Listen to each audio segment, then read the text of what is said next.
Session 9B. That night, I arranged another session with the Joker. I didn't even bother going through the motions of turning on the tape recorder. Did you really mean what you said about giving me the other Whittiers as a wedding gift? Of course, the Joker said.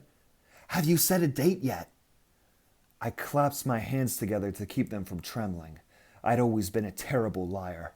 Yes, tomorrow. We've decided that we simply cannot wait any longer. We're getting married before a justice of the peace in the morning.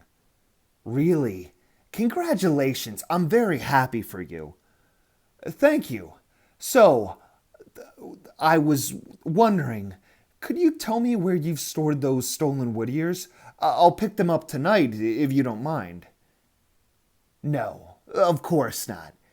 Do you know where Wrightson Street is? I could barely contain my excitement. No, but I'll find it. Here, the Joker said, casually freeing his hands from the restraints and picking up a pencil. I'll draw you a map. As he began to draw, I leaned forward. Suddenly, his other hand flashed forward. I felt a sting in my neck. As I jerked back, I saw the dripping syringe in his hand. I opened my mouth to shout for the guards, but the words wouldn't come. A roar like a subway charging into a station filled my ears as everything faded to black. A voice, far away, calling me through the blackness. I moved toward it and come into the light. A bizarre, twisted face, half Joker, half normal, floating before me. Time to wake up, Dr. Lewis, it says in the Joker's voice. Time to rise and shine. I try to speak. My lips feel strange as they move, and the only sounds I can make are garbled, unintelligible. I try to move, but my hands and feet are cuffed to the chair. I can only sit and watch. And as I watch, the Joker stares into a mirror and fits pieces of flesh-colored latex over its chin and left cheek.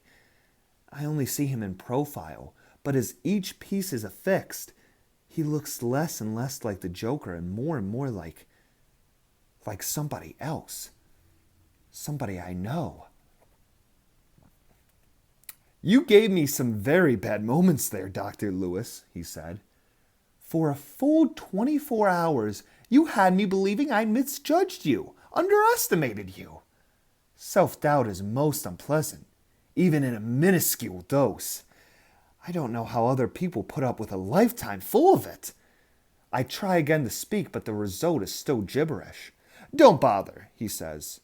One of the effects of that injection is disorganization of the speech, centers of the brain. But let me get back to the story of my brief episode of inner turmoil. You see, all through these past few weeks, I've been thinking that I had you, really had you. For instance, you kept the Mercedes. I mean, if you really wanted to show me up, you could have sold it, bought another old Toyota junker, and given the balance to charity. That would have certainly put me in my place. Same with the engagement ring.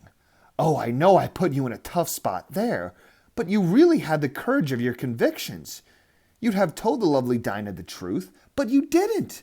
You were willing to let the very first step of your marriage be a false one. Oh, I was sure I had you. He pauses as he begins brushing makeup over his latex mask, then continues. Then you go storming into the staff conference and drop your big bombshell. I was shocked, believe me. A prefrontal lobotomy, Dr. Lewis? Oh, how atrocious. It would have worked, I'm sure. I was almost proud of you when I heard.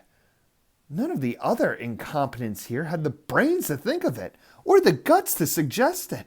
But you charged right in there and told them just the way it was. I like that. I really like that.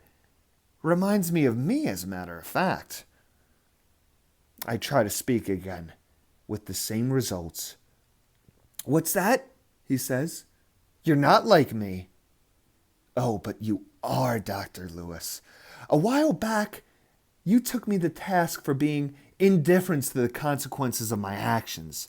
their tragic effects upon the individuals directly involved, and upon society at large. And I told you, quite honestly, that I didn't care.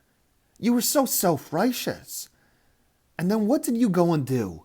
When you discovered that I had something you wanted, you tried to turn the staff away from your definitive therapy. Up to that moment, I planned simply to disappear and, as usual, leave you all wondering how. But now I see that you weren't concerned with what was best for society. You weren't concerned with the responsibilities of your position here. You were concerned only with what Dr. Harold Lewis wanted.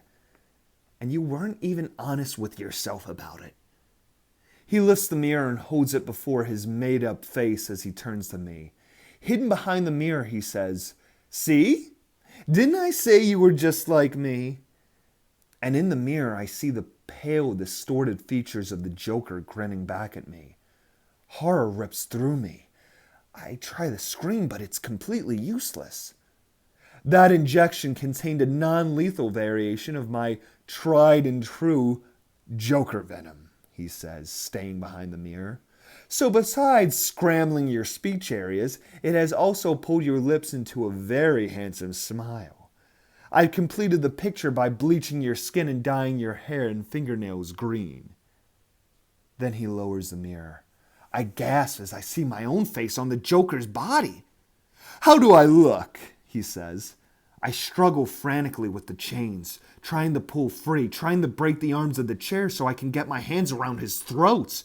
"Guards!" he calls in my voice. The two uniformed men rush in and the Joker says, "The patient has become violent.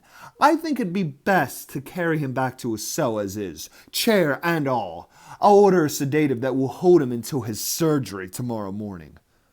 "The lobotomy? Oh, please, God, no! No, not the lobotomy!" As they drag me from the room, I hear his soft voice behind me. "And I'll be sure to give Dinah your best tonight."